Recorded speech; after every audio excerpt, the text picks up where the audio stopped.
Class 10th के boards के जो एग्जाम आप लोग अपियर करेंगे 2024 के, उसमें कुछ बच्चों ने पूरी साल से मेहनत की है तो उन्हें तो कोई इश्यू है नहीं, बट एक क्वेश्चन आता है यार, वो भी सोचते हैं कुछ ऐसे क्वेश्चन मिल जाए जो कि बस ये पढ़ ले हम, तो क्या है ना कि 100 क्वेश्चन पढ़ने से बढ़िया है 10 क्वेश्चन को 10 बार पढ़ लो। पढ़ने तो 100 ही क्वेश्चन हुए ना, फिर भी भाई 100 क्वेश्चन मैंने अलग अलग पढ़े और 10 क्वेश्चन को 10 बार पढ़ा, तो इसका मतलब क्या है, 10 क्वेश्चन मैंने बहुत अच्छे से किए। तो वही 10 क्वेश्चन जो आपको आने चाहिए ना, वो करने हैं।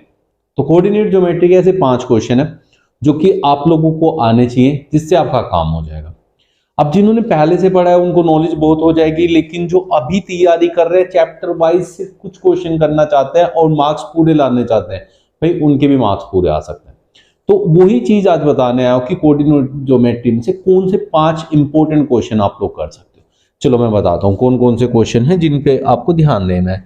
देखिए एक्सरसाइज 7.1 का क्वेश्चन नंबर 3, ठीक है, जिसमें आपको कहा determine if the points this this and this are collinear. 3 points दे दिए आपको, ये A point, B point, C point, और आपसे पूछा कि बताओ क्या ये तीनों कोलिनियर है या नहीं है।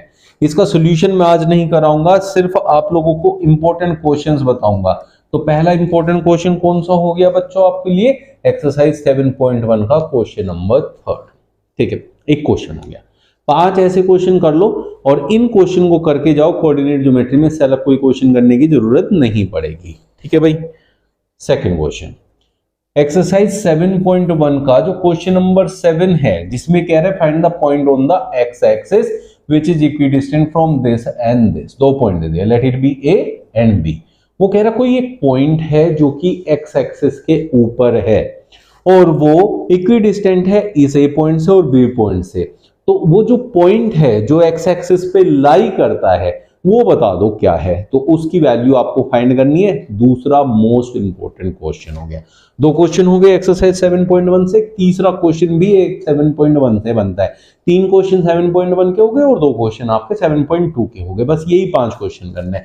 तीसरा क्वेश्चन है एक्सरसाइज 7.1 का जो आपका क्वेश्चन नंबर 8 है। उसने कहा find the values of y for which the distance between the points p and q is 10 unit. 2 point दिए हैं, एक p दिया है, q दिया है, उनके बीच का डिस्टेंस दिया है, ठीक है। अब इसमें से ये वाला जो y वाली वैल्यू है ये गायब कर दी है, ये आपको फाइंड करनी है, डिस्टेंस फॉर्मूले का यूज हो जाएगा इसमें। तो कैसे करना है वो तो आप हमारे दूसरे सेशन में देख सकते हैं, बट अभी बस आप लोगों को बता रहा हूं कि इंपॉर्टेंट क्वेश्चन कौन से हैं। ये था आपका तीसरा most important question. Fourth exercise 7.2 का क्वेश्चन नंबर 4 है, जो कि ये तो मोस्ट इंपॉर्टेंट क्वेश्चन है भाई, इससे ज्यादा इंपॉर्टेंट कोई नहीं है। अगर आप मेरे से पूछो कि कोऑर्डिनेट ज्योमेट्री का सिर्फ एक क्वेश्चन बता दो कौन सा आएगा, वो यही है। Find the ratio in which the line segment joining the points 3, 10, 6, 8 is divided by 1 and 6। मतलब 2 पॉइंट आपको दे दिए 3, 10, 6, 8, इसको 1, 6 जो है वो डिवाइड कर रहा है, तो वो जो रेशियो में कर रहा है वो रेशियो आपसे पूछा है तो बता देना।